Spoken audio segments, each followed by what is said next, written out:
हमारे साथ जुड़ रहे हैं आरपीएन सिंह साहब, जो कि राज्यसभा सांसद है बीजेपी से, और इसी सीट पे आप 2009 में कांग्रेस पार्टी से जीते थे।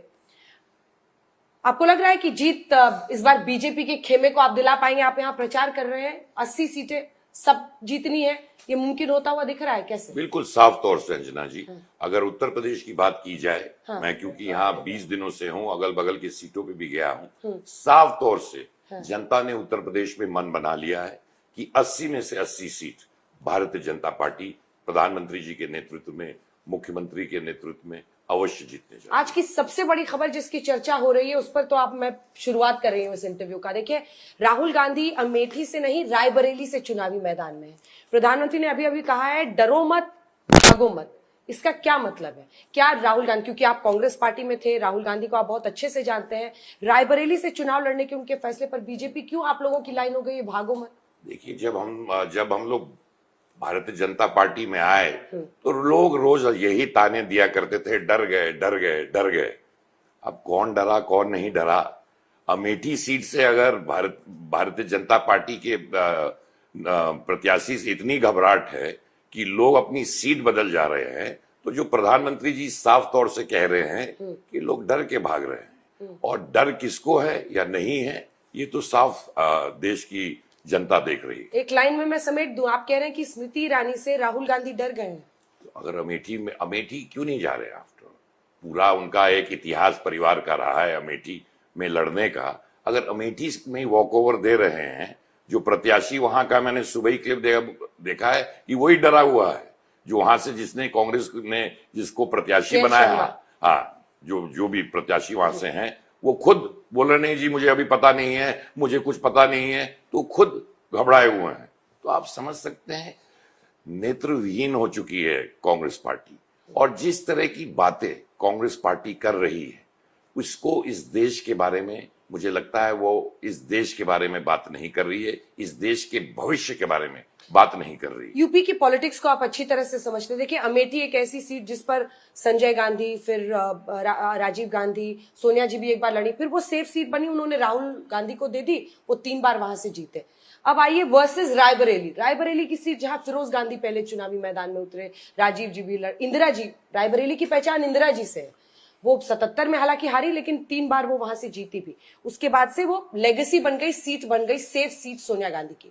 आपको लगता है रायबरेली ज्यादा सुरक्षित देखते हुए राहुल ने वहां से? कोई सीट सुरक्षित नहीं। 80 में रायबरेली भी है, 80 में अमेठी भी है। 80 में से 80 भारतीय जनता पार्टी उत्तर प्रदेश में जीतने जा रही है। कौन कहां से लड़ रहा है, नहीं लड़ रहा है, जनता ने नकार दिया है इंडिया अलायंस को। और इसमें साफ तौर से जो मुद्दे उन्होंने रखे हैं देश हित के, हम लोग भारतीय जनता पार्टी में विकसित भारत के लिए 20 साल के आगे की सोच प्रधानमंत्री जी की है। हम लोग 20 साल आगे सोच रहे हैं। आज लोग पाकिस्तान में कांग्रेस के लिए आंसू बहा रहे हैं। पाकिस्तान का चुनाव नहीं हो रहा है अंजना जी, हिंदुस्तान का चुनाव हो रहा है। और हिंदुस्तान साहब इधर आते ही बदल गया पाकिस्तान। मैं इधर से नहीं आया, मैं कांग्रेस, मैंने कभी भी पाकिस्तान, मैं हमेशा पाकिस्तान के उनकी जो नीतियां रही हिंदुस्तान के लिए, उनकी हमेशा आवाज उठाई है, और बदलने की बात नहीं है। जब हम भारतीय जनता पार्टी में क्यों आए? क्योंकि जो नेतृत्व और जो भारत का आज पोजीशन हिंदुस्तान में बनाया, और जो विकास हिंदुस्तान और उत्तर प्रदेश में हो रहा है, ये मुझसे नहीं छिपा है अंजना जी। आप तो पूरे देश में घूमती हैं, जिस तरह का विकास, जिस तरह का नाम हिंदुस्तान का विश्व में हुआ है, आप पुरानी जर्नलिस्ट रही हैं, आप खुद बदलाव देख रही हैं। सोनिया गांधी, राहुल गांधी, प्रियंका गांधी, देखिए आपने सबके साथ ही काम किया है, जाना है। प्रियंका गांधी को क्या, क्योंकि अब बीजेपी यही कह रही है कि आपने प्रियंका गांधी के लिए उनको चुनाव लड़ने देना चाहिए था रायबरेली से अमेठी। आपको लगता है कि एक्टिव पॉलिटिक्स में, चुनावी मैदान में उनको कौन रोक रहा है आने से? क्या फैमिली के अंदर भी एक लड़ाई है? अब अंजना जी, कांग्रेस इतिहास हो चुकी है। मैं भारतीय जनता पार्टी का कार्यकर्ता हूं, और भारतीय जनता पार्टी को प्रधानमंत्री जी के नेतृत्व में देश को विकसित बनाने का जो सपना और रास्ता प्रधानमंत्री जी ने दिखाया है, उसको साफ तौर पर उस पर हम सब लोग कार्य कर रहे हैं। नेतागिरी नहीं, देश को आगे बढ़ाना है, राष्ट्र को आगे बनाना है, और एक विकसित भारत और विश्व गुरु बनाने का जो सपना प्रधानमंत्री जी ने और जो कदम उन्होंने उठाए हैं, उस पर हम चलने के लिए अब तैयार हैं। ओवरऑल अगर 80 सीटों पर अब आ जाते हैं, फाइनल सवाल इस मुद्दे पर, 80 सीटों पर आते हैं, राहुल गांधी का अमेठी से नहीं लड़ना क्या एक ऐसा संदेश है जिसको बीजेपी एनकैश करेगी ही करेगी, लेकिन क्या लगता है आपको आम आदमी को फर्क पड़ता है? उनको लगेगा कि रायबरेली से लड़ रहे हैं, सोनिया जी वहां से लड़ती थी, तो ओवरऑल मैसेजिंग जो इस फैसले का हो रहा है क्या 80 सीट्स को अफेक्ट करेगा या नहीं करेगा, ये है मेरा प्रश्न। देखिए, वहां से पहले भी लोग अमेठी और रायबरेली से लोग लड़ते थे। हाँ। कोई परिणाम उत्तर प्रदेश में दिखता था? वो अमेठी से लड़े, रायबरेली से लड़े, कहीं से लड़े, उसका कोई मतलब नहीं।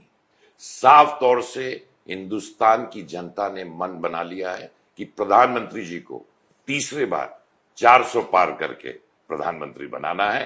तो इसमें कौन कहां से लड़ेगा, नहीं लड़ेगा, क्या हो रहा है, कौन किधर से पर्चा भर रहा है, इसका कोई मतलब ही नहीं रह। अखिलेश यादव, आरपीएन सिंह साहब, बहुत बहुत धन्यवाद आपका हमसे बातचीत करने के लिए। आरपीएन सिंह साहब बीजेपी के सांसद, अब राज्यसभा से प्रचार कर रहे हैं कुशीनगर में। यहाँ जब पडरौना ये सीट हुआ करती थी, ये जीते भी हैं, लेकिन इन सब के बीच उनका ही कहना है कि कांग्रेस पार्टी आज नेतृत्व विहीन है। उन्होंने कहा वो हम पर हमला करते थे कि डर के भाग गए, लेकिन अमेठी सीट छोड़ना भी डर की ही निशानी दिखाई देती है।